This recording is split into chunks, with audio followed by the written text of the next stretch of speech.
утро на Елисее.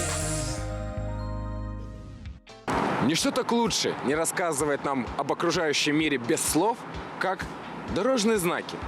Мы решили спросить у красноярцев о не столь популярных знаках, поэтому первый знак, который мы им покажем, это знак затора. Ну, это знак, что, наверное, содержать дистанцию. Многополосное движение.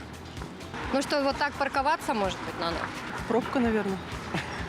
Но вообще, я считаю, что такого знака нет. Друг за другом не ехать. Видимо, с пробкой что-то связано, не знаю даже. Ну а знак второй, который мы решили показать гражданам, это знак, обозначающий боковой ветер. Вот тут, честно, даже не подскажу. Я знаю, что есть какой-то такой прибор, но, честно, даже не знаю, что это. Радар. Осторожно, радар. Ну, боковой ветер. Железная дорога. Знак какой-нибудь пути на железной дороге, да? Ну, это знак, очевидно, какой-то авиаплощадки, там, где вертолеты, может быть, и показывают знак. Это направление ветра. Ветер сильный.